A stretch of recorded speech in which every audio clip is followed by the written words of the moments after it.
जय श्री राधा कृष्ण। माघ का पावन महीना शुरू हो गया है और शास्त्रों के अनुसार जो लोग माघ स्नान करते हैं उन्हें पृथ्वी लोक में सभी तरह के सुखों की प्राप्ति होती है और उनके द्वारा जाने अनजाने में किए गए पापों से उन्हें मुक्ति भी मिल जाती है। इसलिए माघ स्नान का महत्व बहुत अधिक बढ़ जाता है। माघ स्नान जब करते हैं तो सुबह जल्दी उठकर ब्रह्म मुहूर्त में स्नान करते हैं, फिर भगवान लक्ष्मी नारायण और तुलसी जी की पूजा करते हैं। आप चाहो तो तुलसी जी के सामने बैठकर ही माघ मास का महत्व और कथा कहानी कह सुन सकते हो। कथा कहानी सुनने के बाद ही माघ स्नान पूर्ण होता है। तो आज की इस वीडियो में मैं आपको माघ स्नान में सुनी जाने वाली 8 कहानियां सुनाऊंगी।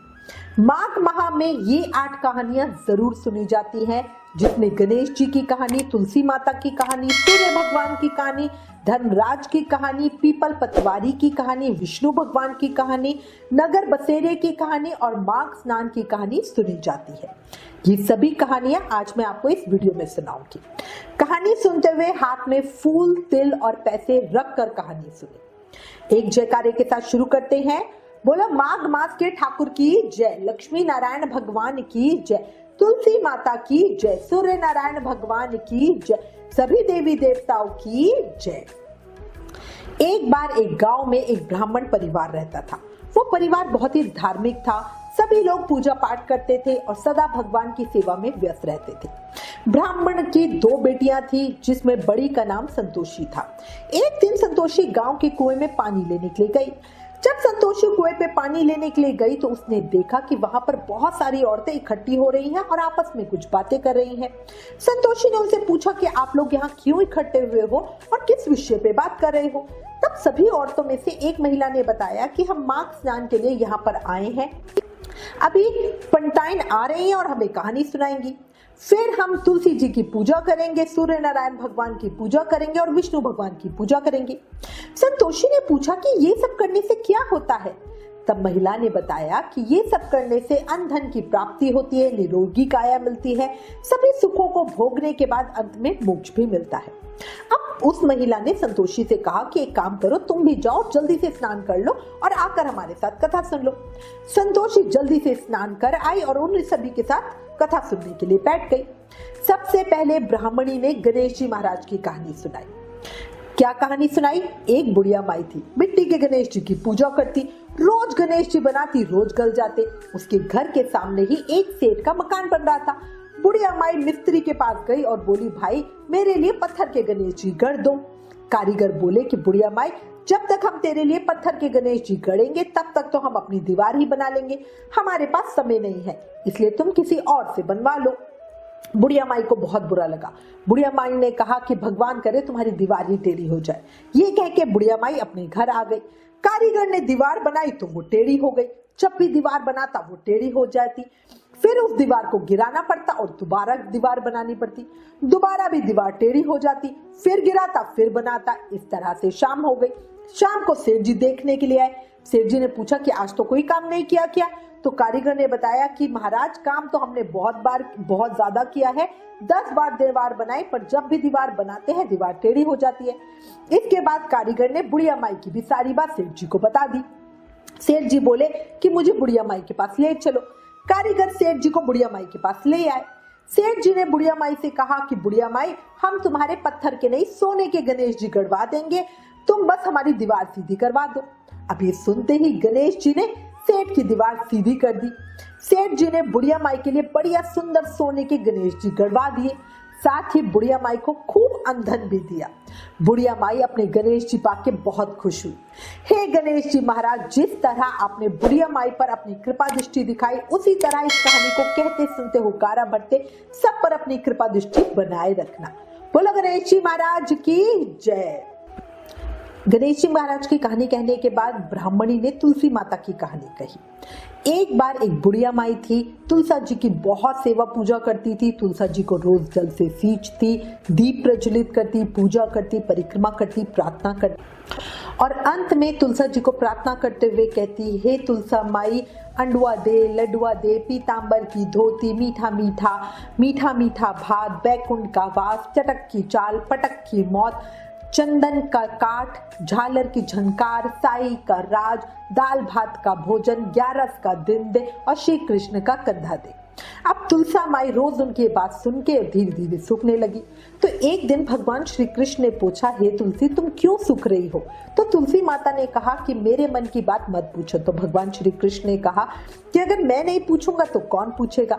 तब तुलसी माता ने कहा कि एक बुढ़िया माई रोज आती है, वो मेरी बहुत भक्त है और एक बात कह जाती है, मैं उसे सब चीजें तो दे दूं लेकिन श्री कृष्ण का कंधा कहां से दूं? भगवान श्री कृष्ण बोले कि वो मेरी भी सच्ची भक्त है, जब वो मरेगी तब मैं आके उसे अपना कंधा स्वयं दे दूंगी। बुढ़िया माई का समय आया और वो मर गई। सारे गांव वाले इकट्ठे हो गए, बुढ़िया माई को ले जाने की तैयारियां होने लगी। बुढ़िया माई इतनी भारी हो गई कि किसी से उठी ही नहीं। तब सब ने कहा, वैसे तो इतना पूजा पाठ करती थी, पाप नष्ट होने की माला फेरती थी, फिर इतनी भारी कैसे हो गई? बूढ़े ब्राह्मण के वेश में भगवान श्री कृष्ण स्वयं आए और सबसे पूछा कि इतनी भीड़ क्यों लगी है। तब एक आदमी ने कहा कि बुढ़िया माई मर गई है, पापिन थी इसलिए किसी से उठी नहीं रही है। तो भगवान श्री कृष्ण ने कहा कि मेरे को एक बात इसके कान में कहने दो, ये उठ जाएगी। भगवान ने बुढ़िया माई के कान के पास जाकर कहा, हे बूढ़ी माई, मन की निकाल ले, पीतांबर की धोती ले, मीठा मीठा ग्रास ले, बैकुंठ का बास ले, चटके की चाल ले, चंदन की काट ले, झालर की झलकार ले, दाल भात का जीमन ले, 11 का दिन ले और मेरा श्री कृष्ण का कंधा ले। और ये बात सुनते ही बुढ़िया माई तो फूल सी हल्की हो गई। भगवान ने स्वयं उसे अपने कंधे पे ले जाके उसका अंतिम संस्कार किया और उसे मुक्ति मिल गई। हे तुलसी माता, जैसे बुढ़िया माई की मुक्ति कराई, वैसे ही इस कहानी को कहते सुनते हुकारा भरते सबकी मुक्ति कराना और सबको बैकुंठ का वास दिलाना। बोलो तुलसी माता की जय। इसके बाद ब्राह्मणी ने अगली कहानी कहते हुए कहा, एक बार एक बूढ़ा ब्राह्मण था, वो भगवान सूर्य नारायण की पूजा करता था। भगवान सूर्य नारायण को जल सींचता, उनकी पूजा आराधना करता और सारा दिन भगवान सूर्य नारायण के ध्यान में ही मग्न रहता था। काम वो कुछ करता नहीं था, उसे कमाना आता ही नहीं था। ब्राह्मणी बहुत ज्यादा परेशान थी, कमाने के लिए कहती तो ब्राह्मण कहता मुझे कमाना आता ही नहीं है। आसपास के लोग उसे ताने देते थे कि काम धाम तो कुछ करता नहीं है, सारा दिन माला जपता रहता है। सबके तानों से परेशान आकर एक दिन अपना लोटा और अपनी माला लेकर घर से निकल गया। घर से निकलने के बाद सीधा एक जंगल में गया। जंगल में उसने देखा कि एक तालाब सूखा पड़ा है, उसमें बहुत थोड़ा सा पानी है और तालाब के किनारे ही एक पीपल का पेड़ है, वो भी सूखा सही पड़ा है। ब्राह्मण ने जाकर पीपल के पेड़ के पास रहने के लिए अपना आसन बिछा लिया। अब वो रोजाना सूर्य भगवान को अर्घ देता, तालाब में जो थोड़ा सा पानी था उसी में से एक लोटा पानी लाता, सूर्य नारायण भगवान को अर्घ देता। जैसे ही जल डालता वो पानी पीपल की जड़ों में जाता, थोड़ा बहुत पानी बहकर तालाब में चला जाता और उसके बाद पूरा दिन ब्राह्मण बैठ के माला करता और फिर रात को अपने घर लौट जाता। देखते ही देखते थोड़े ही समय में पीपल का पेड़ हरा होने लगा और तालाब पानी से भर गया। पीपल के पेड़ से आवाज आती। सुबह जब ब्राह्मण देवता सूर्य नारायण भगवान की पूजा करके जल सींचते, उसके बाद पीपल से आवाज आती, हे ब्राह्मण देवता मांगो, क्या मांगना चाहते हो? ब्राह्मण देवता सीधा साधा सोचता, पीपल में शायद किसी भूत पिशाच ने वास कर लिया है और वो मुझे यहाँ से भगाना चाहता है, इसीलिए मुझसे बोलता है कि जो चाहिए मांग लो और चले जाओ। डर के मारे सूख कर ब्राह्मण दुबला पतला होने लगा। एक दिन ब्राह्मणी ने ब्राह्मण को पूछा कि मैं तुम्हें अच्छा खिलाती हूँ, अच्छा ध्यान रखती हूँ, फिर भी तुम सूख क्यों रहे हो? तब ब्राह्मण ने पीपल से जो आवाज आती है उसके बारे में ब्राह्मणी को बता दिया। ब्राह्मणी ने कहा कि ये सूर्य देवता की आवाज है। अब की बार जब सूर्य देवता आपसे पूछे कि आपको क्या चाहिए तो अन्न धन बेटे पोते लक्ष्मी सब मांग लेना। ब्राह्मण ने कहा ठीक है। अगले दिन जब ब्राह्मण ने सूर्य नारायण भगवान की पूजा की, उसके बाद पीपल से फिर आवाज आई, मांगो ब्राह्मण देवता, क्या मांगना चाहते हो? तब ब्राह्मण ने कहा कि हे भगवान, अगर आप मुझ पर प्रसन्न हो तो मुझे अन्न धन लक्ष्मी बेटे पोते घर बार सब दे। अब ये सुनकर सूर्य नारायण भगवान बोले कि ब्राह्मण देवता, मैं तो आपको बहुत सीधा मानता था, पर आपने तो एक ही में सब कुछ मांग लिया। भगवान सूर्य नारायण ने कहा कि जो जो तुमने मांगा है वो सब मैं तुम्हें देता हूँ। इसके बाद ब्राह्मण देवता दोबारा से अपनी पूजा में लीन हो गए। रोजाना वो उसी तरह से पूजा करते रहे। एक दिन ब्राह्मण देवता ने सोचा कि चलो नगर की तरफ देख कर आता हूँ। घर की तरफ देख के आया तो देखा घर परिवार कैसा है। जब वो घर के पास आया तो उसने देखा कि वहां पर कोई महल बना हुआ है। महल के छज्जे पर ब्राह्मणी बैठी हुई है। ब्राह्मणी ने जब ये देखा तो नीचे गली में ब्राह्मण देवते आए हुए, तो बच्चों से कहा कि उन्हें अंदर बुला लो। अंदर बुलवाने के बाद ब्राह्मणी ने बताया कि ये सूर्य नारायण भगवान की कृपा का फल है, आपकी पूजा का एक प्रताप है जिसका फल सूर्य नारायण भगवान ने हमें दिया। और ये जानकर ब्राह्मण देवता बहुत खुश हुए। ब्राह्मणी ने ब्राह्मण को घर पे ही रहने के लिए, उनकी पूजा पाठ करने के लिए अलग ही जगह दे दी। और वापस पर ब्राह्मण नहीं माने और वापस जंगल में उसी पीपल के नीचे, पेड़ के नीचे आके बैठ के और सूर्य नारायण भगवान की साधना में लीन हो गए।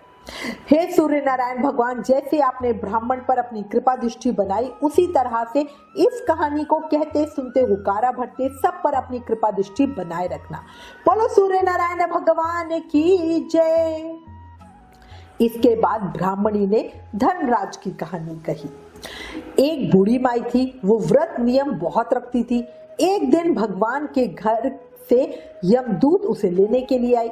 बुढ़िया माई यमदूत के साथ चल दी। रास्ते में गहरी नदी बह रही थी। बुढ़िया माई डूबने लगी। तब यमदूत ने पूछा, माई गाय दान की है क्या? अब बुढ़िया माई ने मन में गाय माता का ध्यान किया तो गौ माता प्रकट हुई। गाय की पूंछ पकड़ के बुढ़िया माई नदी पार हो गई। आगे उसे काले कुत्ते खाने के लिए दौड़ने लगे। तब यमदूत ने कहा कि बुढ़िया माई, काले कुत्तों को रोटी दी थी क्या? बुढ़िया माई ने काले कुत्तों को मन में ध्यान किया। कुत्ते वहां से चले गए। थोड़ी आगे चलने पर काले कौवे बुढ़िया माई के सर पे चोंच मारने लगे। तब यमदूत ने कहा कि बुढ़िया माई, ब्राह्मणी की बेटी के सर पर तेल लगाया था या नहीं? बुढ़िया माई ने ब्राह्मणी की बेटी को याद किया तो कौवे वहां से चले गए। आगे गई तो पैरों में कांटे चुभने लगे। तब यमदूत ने कहा कि बुढ़िया माई, चप्पल दान की थी क्या? बुढ़िया माई ने मन में याद किया तो चप्पल उसके पैरों में आ गई। आगे गई तो देखा चित्रगुप्त और यमराज जी बैठे हुए हैं। उसने यमदूत से पूछा, किसको लेकर आए हो? यमदूत ने बता दिया। चित्रगुप्त जी ने कर्मों का लेखा जोखा देखा तो बोला, बुढ़िया माई ने दान पुण्य तो बहुत किया है पर धर्मराज के लिए कुछ नहीं किया, इसलिए आगे के द्वार बंद है। तब बुढ़िया माई बोली कि मुझे 7 दिन के लिए धरती पे वापस जाने की आज्ञा दे दो। 7 दिनों तक मैं कहानी सुन के उद्यापन करके वापस आ जाऊंगी। बुढ़िया माई वापस धरती पे आ गई। पूरे गांव में खबर फैल गई, बुढ़िया माई भूतनी का रूप लेकर आई है। तब वो अपने घर पे गई तो उसके बेटे बहुओं ने दरवाजा बंद कर लिया क्योंकि सभी डरे हुए थे। तब उसने अपने बेटे बहुओं को कहा कि मैं भूतनी नहीं हूँ, मैं तो धर्मराज के कहने के अनुसार यहाँ आई हूँ। वापस आकर मैं नियम अनुसार धर्मराज की कहानी सुनूंगी और उसका उद्यापन करके 7 दिन के बाद वापस परलोक चली जाऊंगी। ये सुनकर बेटे बहुओं ने उद्यापन की पूजा सामग्री लाके दे दी। बुढ़िया माई ने कहा कि मेरी कहानी सुनो। बेटे बहू बोले, बहुत काम है। तब बुढ़िया माई पड़ोसन के पास गई और कहानी सुनने के लिए कहा। पड़ोसन ने कहानी सुनी और कहानी का हुक्कारा भरा। बुढ़िया माई ने 7 दिनों तक कहानी सुनाई और 7वें दिन कहानी सुनने के पश्चात उद्यापन किया, सभी सामान दान दिया। तब धनराज जी ने बुढ़िया माई के लिए विमान भेजा। विमान देखकर सभी गांव वाले स्वर्ग जाने के लिए तैयार हो गए। बुढ़िया माई बोली, मेरी कहानी तो सिर्फ मेरी पड़ोसन ने सुनी है, मैं सिर्फ पड़ोसन को ही अपने साथ लेके जाऊंगी। गांव वालों ने बुढ़िया माई के पैर पकड़ लिए और धर्मराज की कहानी सुनाने की प्रार्थना करने लगे। बुढ़िया माई ने सबको कहानी सुनाई। फिर सभी उसी विमान में बैठ के धर्मराज के यहाँ स्वर्ग में पहुंच गए। धर्मराज ने कहा, मैंने तो सिर्फ बुढ़िया माई को लाने के लिए कहा था, आप सभी गांव वालों को क्यों ले आए? तब बुढ़िया माई बोली कि हे धर्मराज, इन सभी ने मेरी कहानी सुनी है, इसलिए इन सभी को कहानी का आधा पुण्य फल मिलता है। तब धर्मराज ने सभी गांव वालों को स्वर्ग में वास दिया। हे धर्मराज जी, जैसे आपने बुढ़िया माई पर अपनी कृपा दृष्टि बनाई, उन्हें मौका दिया, वैसे ही इस कहानी को कहते सुनते हुक्कारा भरते सब पे अपनी कृपा दृष्टि बनाए रखना। बोलो धर्मराज की जय। इसके बाद ब्राह्मणी ने पीपल पथवारी की कहानी कही। कहानी ऐसे है, एक गुजरी थी, उसने अपनी बहू से कहा कि तू दूध दही बेच करा, तो वो दूध दही बेचने के लिए चल दी। रास्ते में उसने देखा कि बहुत सारी औरतें पीपल सींच रही है, तो वो भी वहां बैठ गई और सारी औरतों से पूछने लगी कि तुम ये क्या कर रही हो। तब सभी औरतें बोली कि माघ का पवित्र महीना चल रहा है, हम पीपल पथवारी सींच रहे हैं। उसने पूछा, इससे क्या होगा? तब औरतों ने जवाब दिया कि ऐसा करने से हमें अन्न धन मिलता है, वर्षों का बिछड़ा हुआ पति मिल जाता है। तो उस गुजरी ने कहा कि तुम तो पानी से सींच रही हो, मैं तो रोज दूध दही से सींचूंगी। अब वो रोज नियम से सींचने लगी। उसकी सास रोज कहती कि दूध दही बेचकर पैसे ला कर दे, तो उसने कहा कि जब महीना खत्म हो जाएगा उसके बाद पैसे ला के दूंगी। ऐसा करते करते पूरा माघ का महीना खत्म हो गया। अब गुजरी की बहू पीपल पटवारी के पास जाके धरना दे के बैठ गई। पटवारी माता ने पूछा कि तू यहाँ क्यों बैठी है? तो उसने कहा मेरी सास दूध दही के पैसे मांगेगी। पटवारी माता ने कहा कि मेरे पास पैसे तो नहीं है, ये डंडे भात पान पत्ते पड़े हैं, ये ले जा और ले जाके गुल्लक में रख दियो। जब सास ने पूछा कि पैसे लाई, तो गुजरी ने कहा कि मैंने पैसे गुल्लक में रख दिए हैं। जब सास ने गुल्लक खोल के देखी तो उसकी आंखें फटी की फटी रह गई। गुल्लक में तो हीरे मोती जगमगा रहे थे। धन पत्तों का धन बन गया था। सास बोली, बहू इतना धन कहां से लाई है? बहू ने आकर देखा और तो बहुत हैरान रह गई कि इतना सारा धन। तब गुजरी की बहू ने सासू माँ को सारी बात सच सच बता दी और कहा, मैंने 1 महीने तक पीपल पटवारी को सींचा था और मैंने उनसे धन मांगा तो उन्होंने मुझे भांडे डंडे पत्ते दिए थे जो मैंने लाके गुल्लक में रख दिए थे और उन्हीं के हीरे मोती बन गए। अब सासू माँ के मन में लालच आया। बोला, अब की बार मैं भी पीपल पटवारी सींचूंगी। अगले साल माघ का महीना आया। सासू दूध दही तो बेच आती और आकर हांडी धोकर पीपल पटवारी में चढ़ा देती। बहू से घर आके बोली कि तू मुझसे पैसे मांग। बहू ने कहा, सासू जी क्यों उल्टी गंगा बहाती हो? बहू भी क्या कभी सास से पैसे मांगती है? तब उसने कहा, नहीं तू मेरे से पैसे मांग।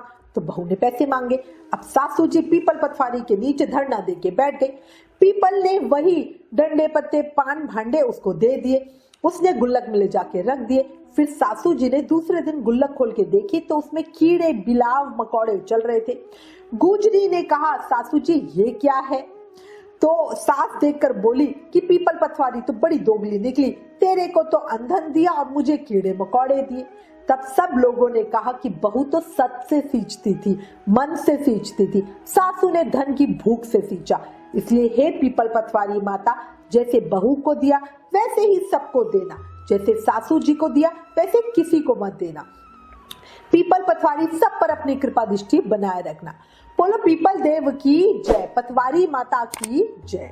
इसके बाद ब्राह्मणी ने विष्णु भगवान की कहानी कही। एक सेठ सेठानी थे। सेठानी विष्णु भगवान की बहुत सच्ची भक्ति, हर समय उनकी पूजा करती, लेकिन ये बात सेठ जी को अच्छी नहीं लगती थी। सेठ ने सेठानी को घर से निकाल दिया।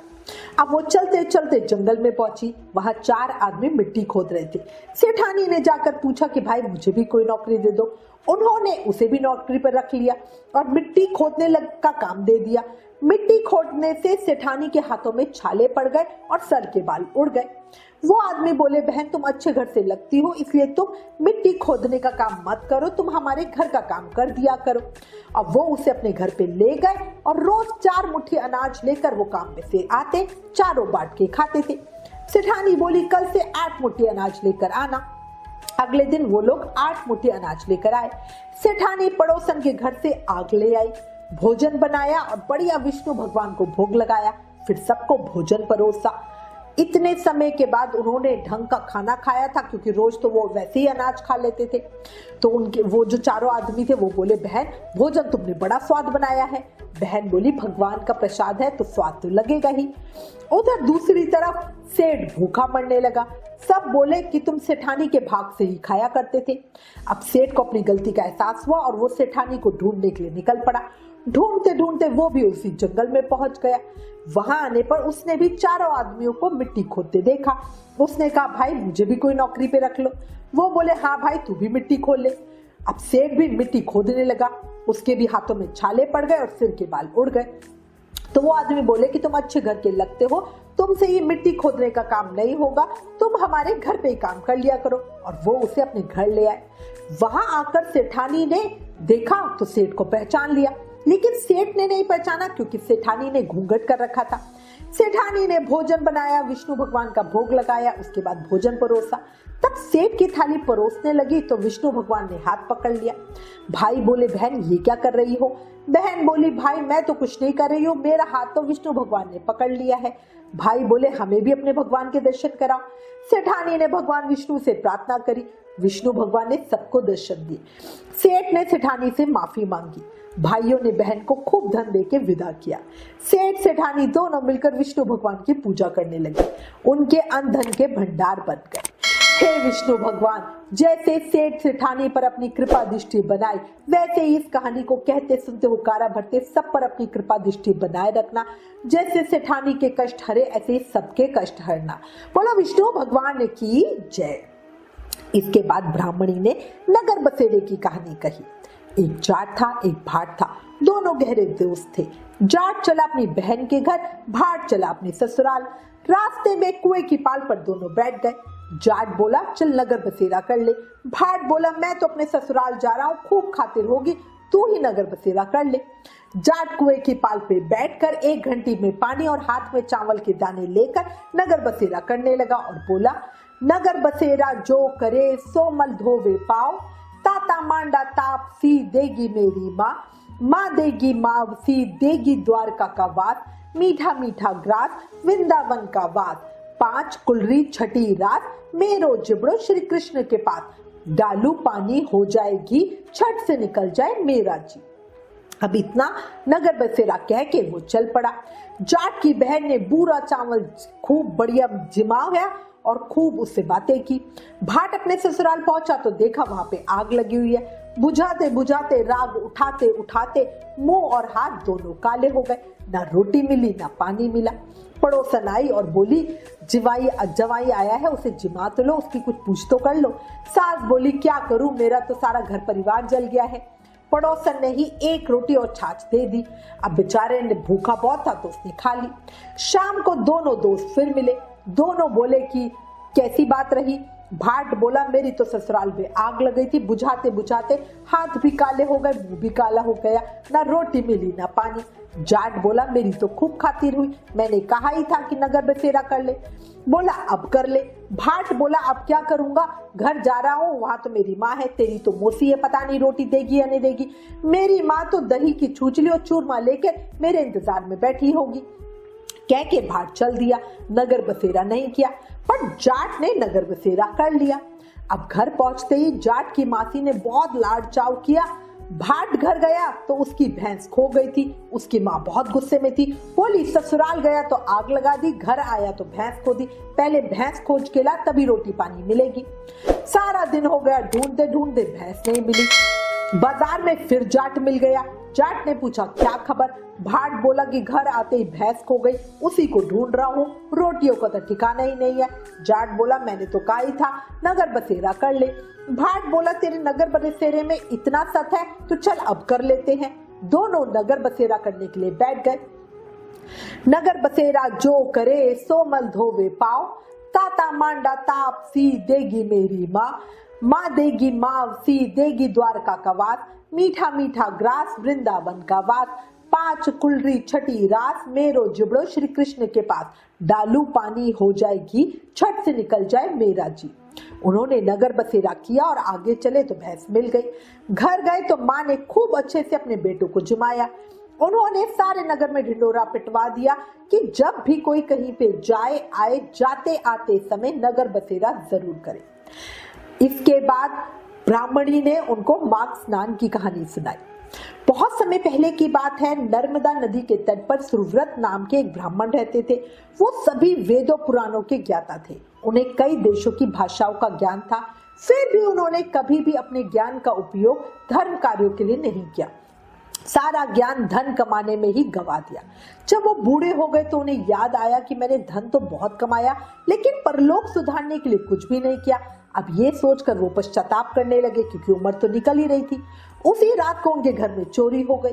चोरों ने सारा धन चुरा लिया, लेकिन सुव्रत को इसका कोई भी दुख नहीं था, क्योंकि वो तो परमात्मा को प्राप्त करने का उपाय सोच रहा था।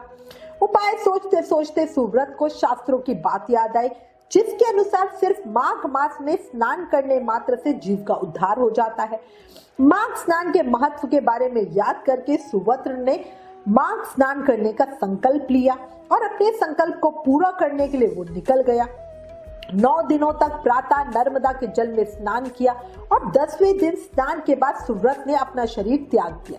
सुव्रत ने जीवन भर कोई अच्छा कार्य नहीं किया था, लेकिन सिर्फ 9 दिन के माघ स्नान करने मात्र से उसके सभी पापों का नाश हो गया और जब उसने अपने प्राण त्यागे तो उसे लेने के लिए दिव्य विमान आया और वो स्वर्गलोक को चला गया। बोला माघ के ठाकुर की जय।